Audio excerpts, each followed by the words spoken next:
तो फलक है, तू ही तेरा लक है। इस पल में जियो, वक्त को जानना तो, अब दिल में जो आग है उसे बढ़ जाने दो। तेरी शान की पहचान हो, कुछ ऐसा कर दिखाना कि गाना मेरा ये ज़माना तेरा ना,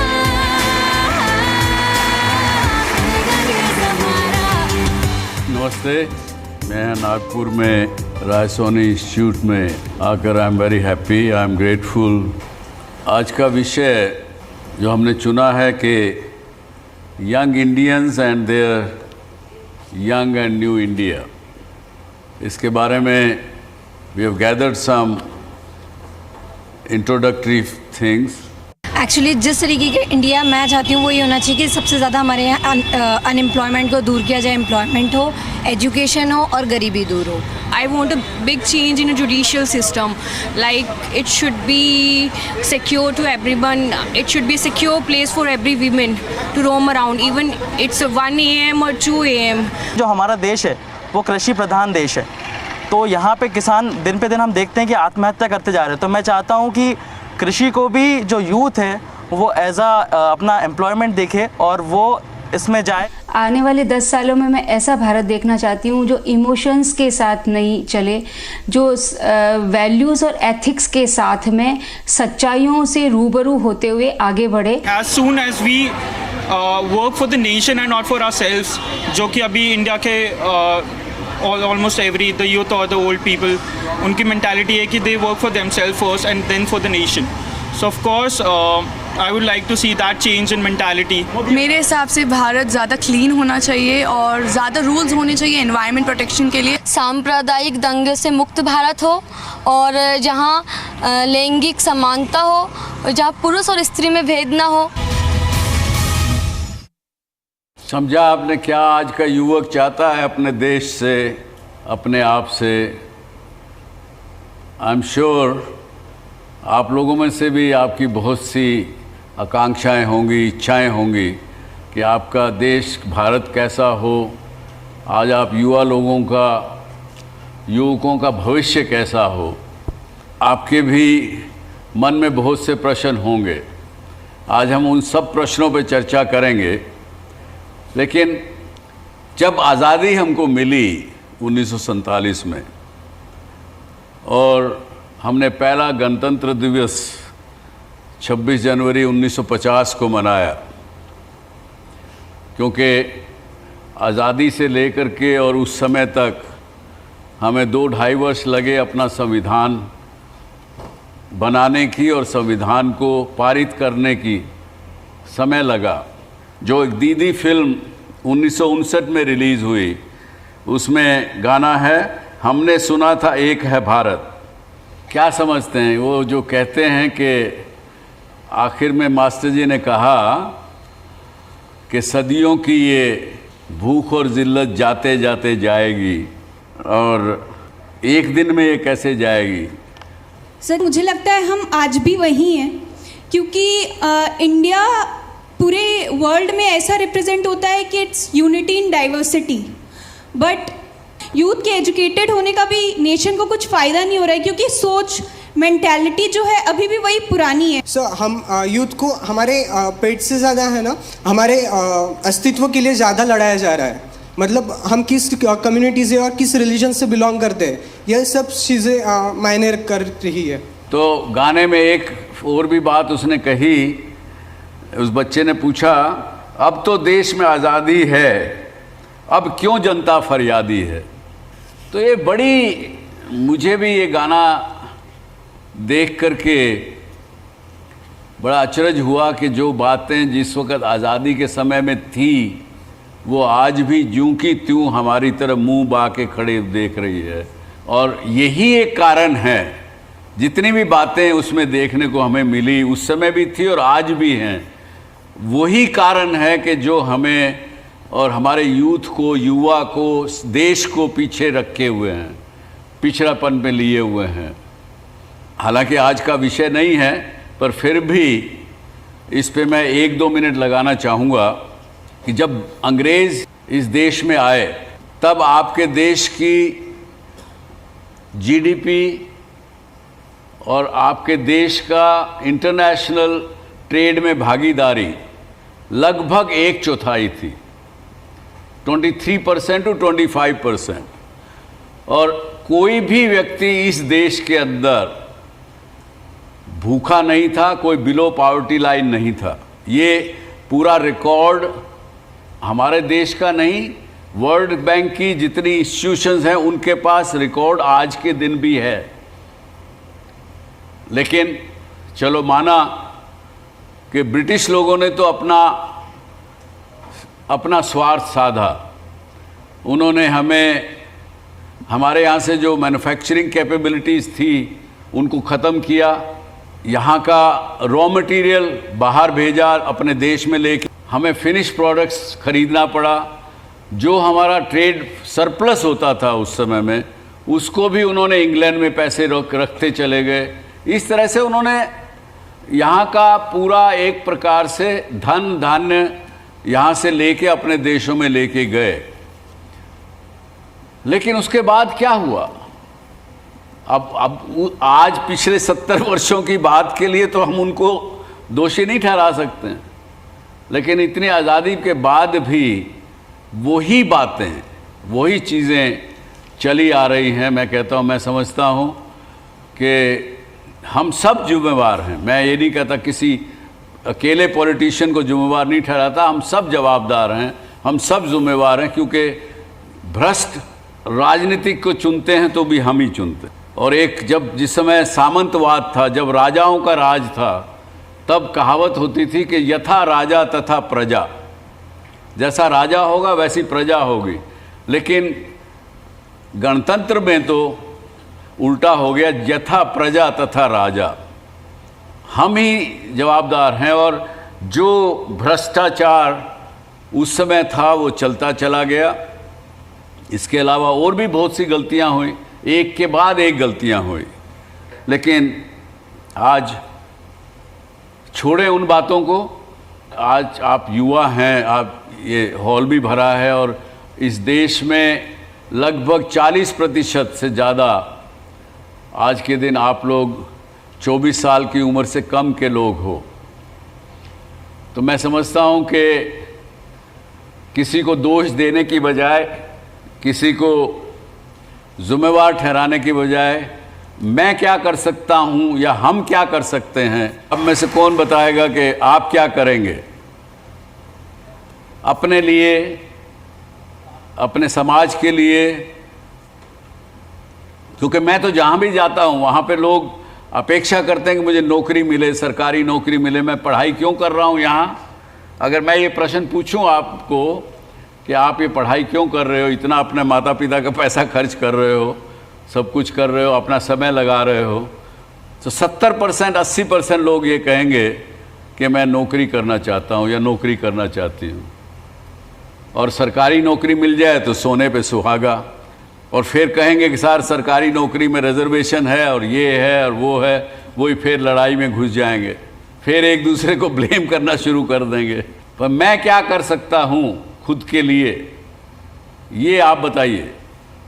यहाँ से पास आउट होकर आप अपने लिए क्या करेंगे?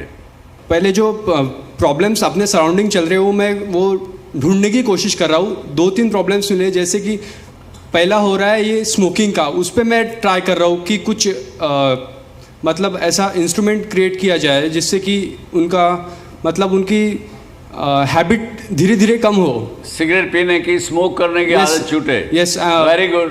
जैसा सर आपने कहा कि जो भी भारत की अगर पूरी प्रतिशत में देखा जाए तो 40% यूथ ज़्यादा है। तो मैं ये चाहूँगा सर कि मेरी तरफ से ये कंट्रीब्यूट हो कि जितने भी यूथ हो, अभी 40% अगर यूथ है तो उनकी डेवलपमेंट पे काम किया जाए। अगर यूथ बढ़ेगा तो ये इंडिया बढ़ेगा।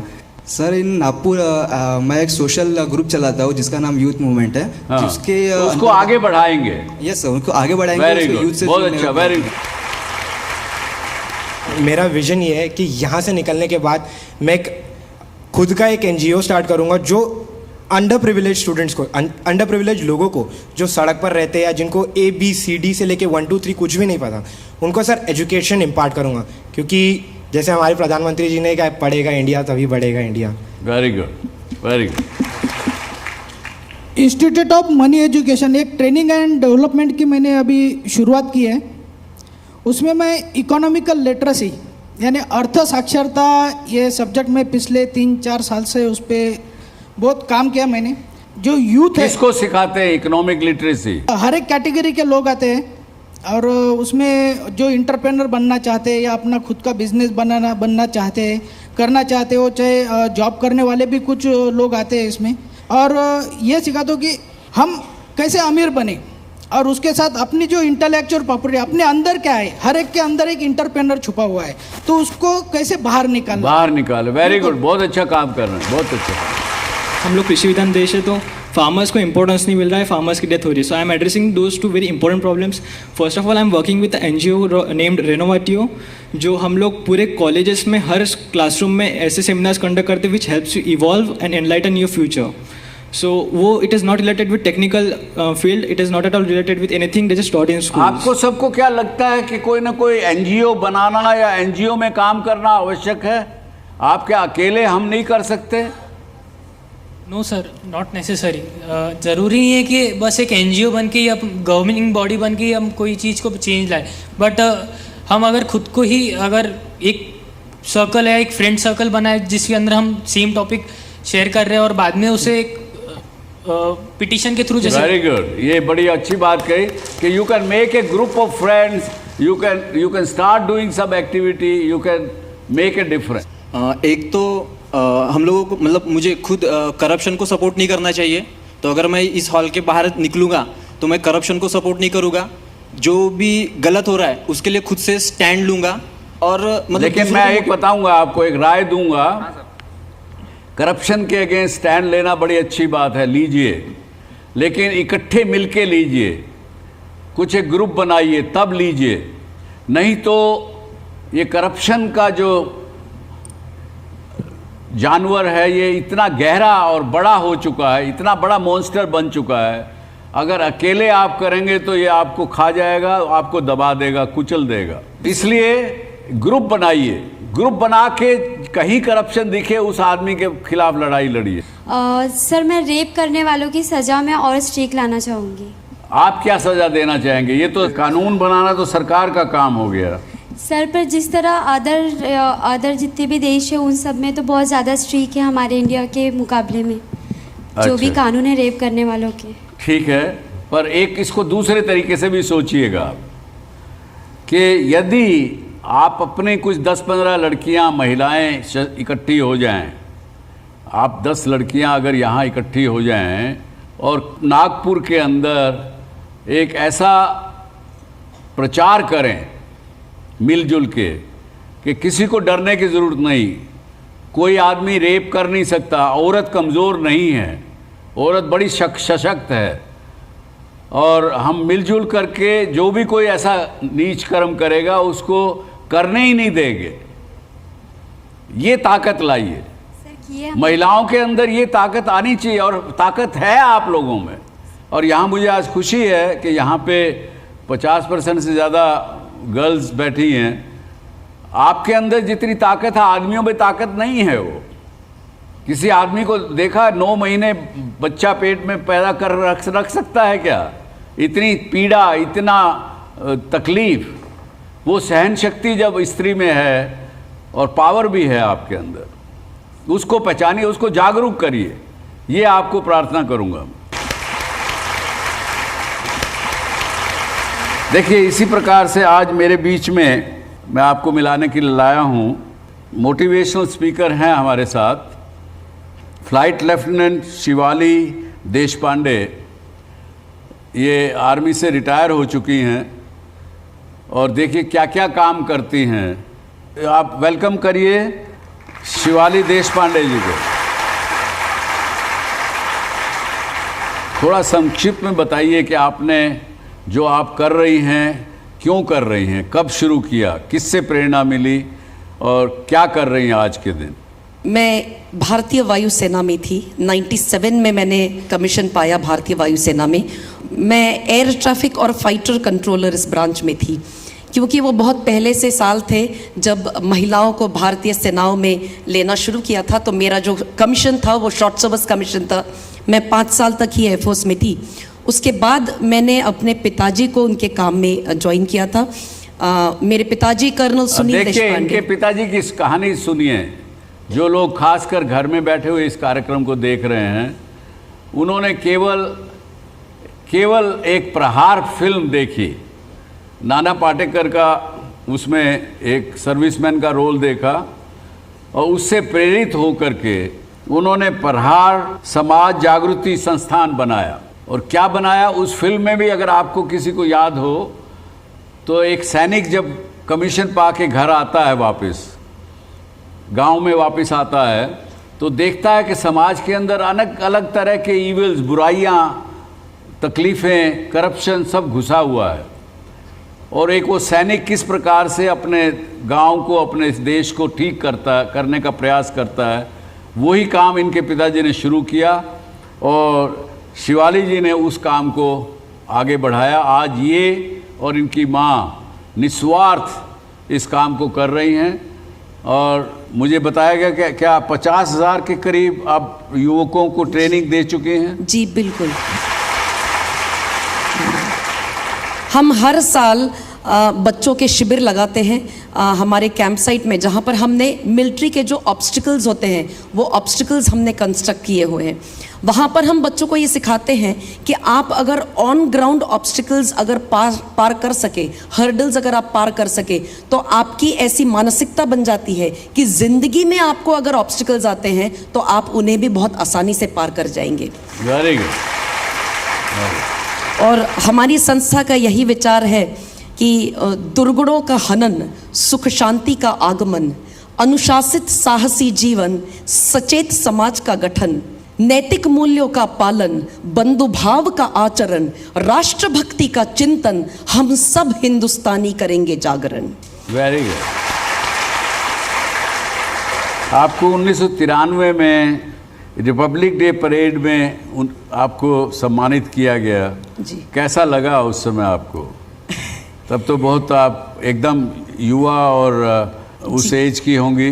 जी जी। हाँ। मैं नेशनल कैडेट कोर एनसीसी में थी और तब मैं चुनी गई थी उस साल 1993 में हमारे देश की सर्वोत्कृष्ट महिला सीनियर विंग की कैडेट। और तब मुझे प्रधानमंत्री जी तब के आदरणीय पीवी नरसिम्हा राव, इनके हाथों मुझे पुरस्कार मिला था। तब जो फीलिंग आई थी वो ऐसी थी कि मैं पूरे देश की युवाओं को रिप्रेजेंट कर रही हूँ। और तब सपने बहुत थे आँखों में। तब क्योंकि महिलाओं को लेना हमारी सेनाओं में शुरू नहीं किया गया था, मेरा जो ज़िंदगी का मकसद था वो था आईपीएस ऑफिसर बनने का। क्योंकि बचपन से मैं मेरे पिताजी के साथ रही हूँ, उनको मिलिट्री में देखा हुआ है, तो कहीं ना कहीं मुझ में एक रिबेलियस एटीट्यूड था कि मैंने कुछ हट के और कुछ अलग करके दिखाना। लेकिन आपको क्या लगता नहीं कि आज समाज में, देश में जब आप देखते हैं कि कितना स्वार्थ, कितना स्तर नीचे गिरता चला जा रहा है, तो आपको गुस्सा नहीं आता क्या? गुस्सा ज़रूर आता है, लेकिन हम भी हमारी संस्था के द्वारा वही काम कर रहे हैं कि हम भी हमारी नई पीढ़ी को हम अनुशासित बना रहे हैं, उनमें हम उनको निर्भय बना रहे हैं, उनमें भारतीय जीवन मूल्य हम डालने की कोशिश करते हैं अलग अलग कार्यक्रमों के द्वारा, और राष्ट्रभक्ति उनमें डालने की कोशिश करते हैं। इन सारे कार्यों के द्वारा हम अपनी देश की भावी पीढ़ी को सशक्त बनाने का काम करते हैं। बहुत अच्छा, वेरी गुड। ये जो हर साल आप लगभग कितने युवाओं को प्रेरित करती हैं इस माध्यम से? सर, हम हमारे जो शिविर लेते हैं, हमारे हर साल शिविर में करीब 1000 से 2000 बच्चे ट्रेनिंग लेकर बाहर निकलते हैं। हमारे ये जो शिविर होते हैं वो 1 दिन का होता है, 7 दिनों के होते हैं, 3 दिनों के होते हैं। तो मैं आपको एक सलाह देना चाहूँगा, इस प्रहार संस्था को आप देश के और कोनों में भी उसकी ब्रांचेस खोलिए। बिल्कुल। और आपकी सोच के जैसे लोग और बहुत मिल जाएंगे। इससे ये आप हज़ारों में नहीं, लाखों युवाओं को ये प्रेरित कर सकेंगे, क्योंकि समस्या हमारे सामने बड़ी है दोस्तों, समस्या छोटी नहीं है। तो बहुत अच्छा होगा आप इस कार्यक्रम में आए, आपका बहुत बहुत आभार, बहुत बहुत धन्यवाद। और ये हमारी फाउंडेशन की ओर से एक छोटा सा ट्रॉफी आप।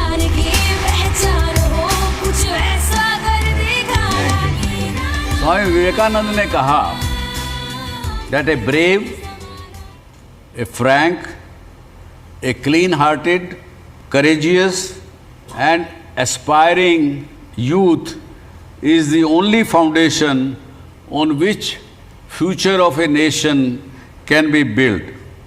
यानी एक बहादुर, निर्भीक, सच्चे मन वाला, हिम्मती तथा महत्वाकांक्षी युवा ही किसी देश की सशक्त नींव की ईंट बन सकता है।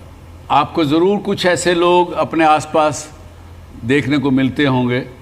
किसी एक का नाम आप में से कोई लेके दे सकेगा? आपके आसपास कोई आपको ऐसा लगता हो जो इस परिभाषा में पूरा उतरता हो? क्या होगा इस देश का भविष्य? कोई तो आपको आसपास दिखता होगा ऐसा कि नहीं? यही बात मैं एक्सपेक्ट कर रहा था।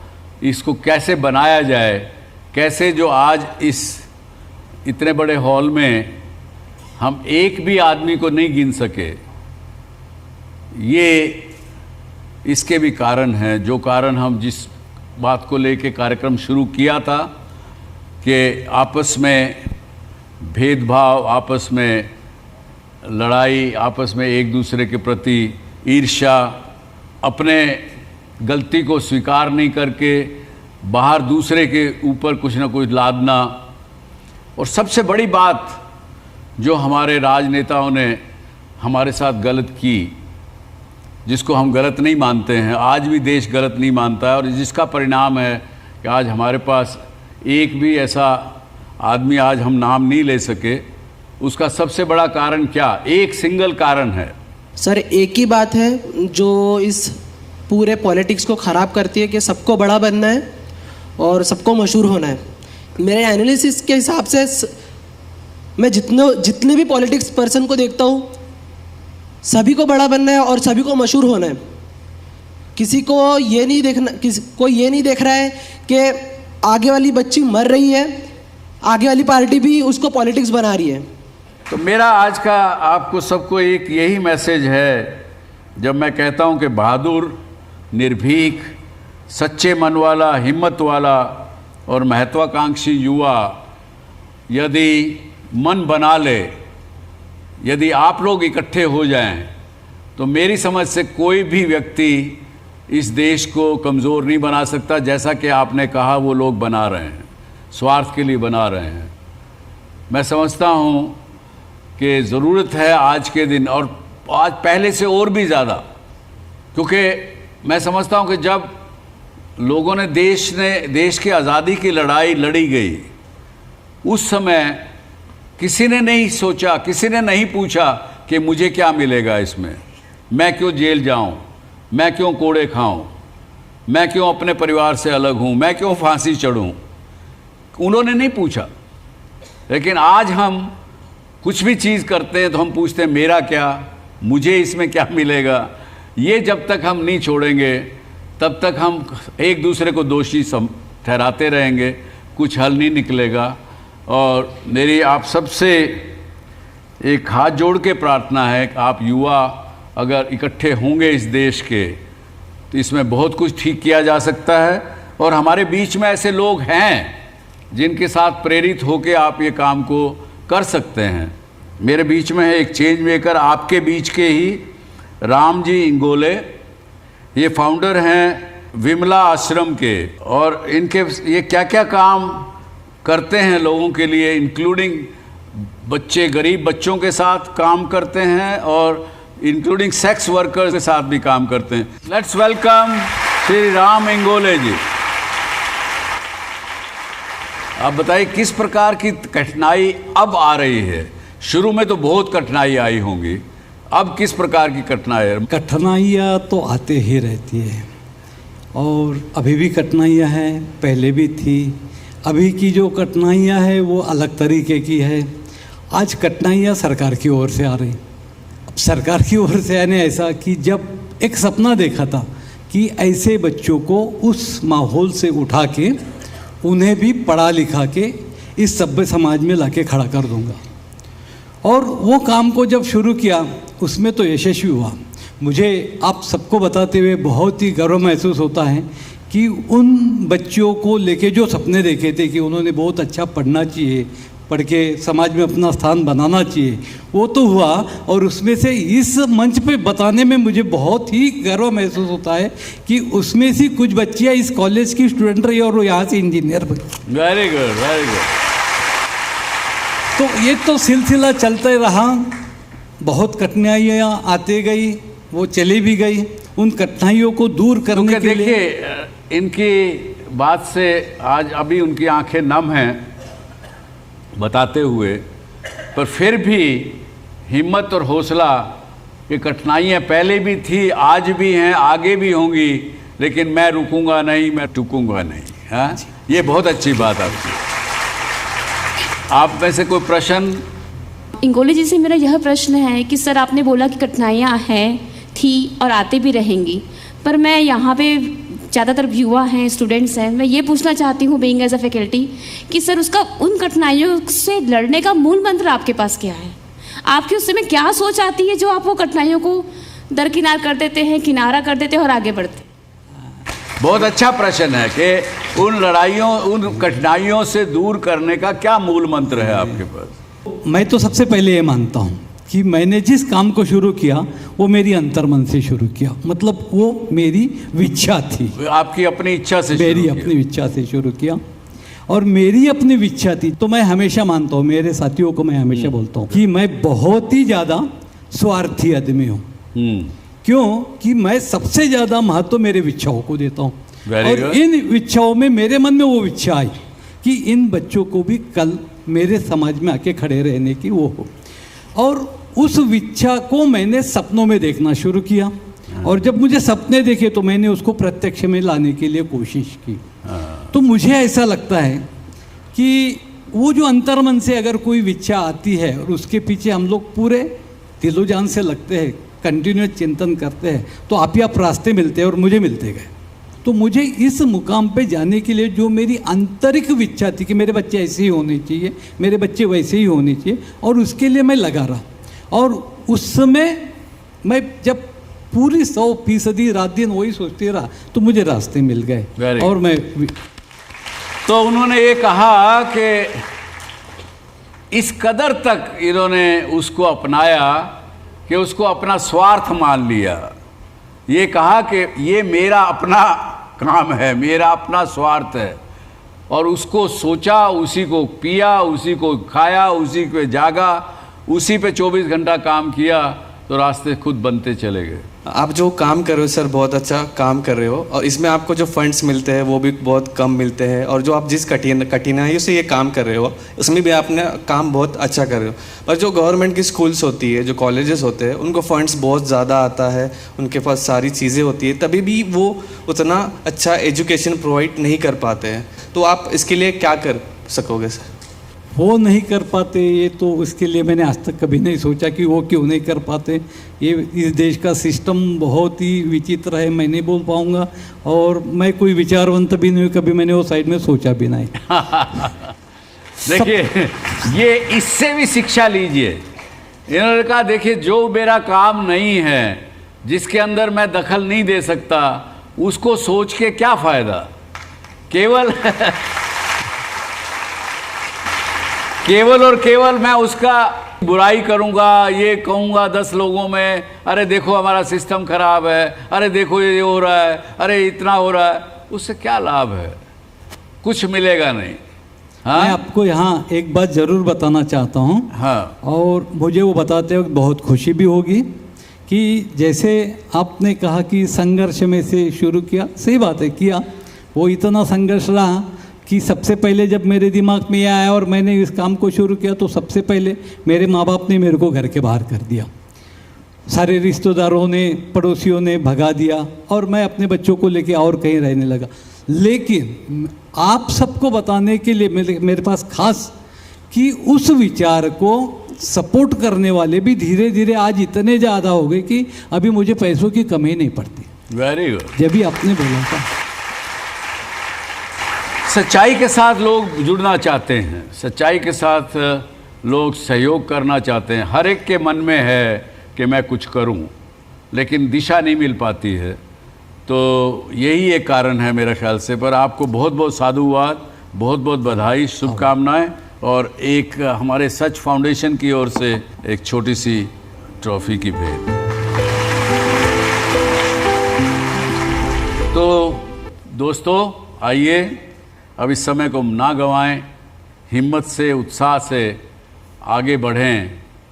मैं बहुत कुछ कर सकता हूँ, अकेला होते हुए, अकेली होते हुए बहुत कुछ कर सकती हूँ, ये भावना रखिए। आपको खुद को भी संतुष्टि मिलेगी, जैसे राम बाबू को मिली। इनको जब ये करने निकले तो घर के लोगों ने भगा दिया, बाहर कर दिया, लेकिन फिर भी वो नहीं रुके। इसी तरह की बातें आपसे भी होंगी। आप अपने मन पर भरोसा रख के इस बात को लेके आगे बढ़िए। अपने आप पर भरोसा रखना भी एक बहुत बड़ी ज़रूरत है। धन्यवाद। जय हिंद, जय भारत।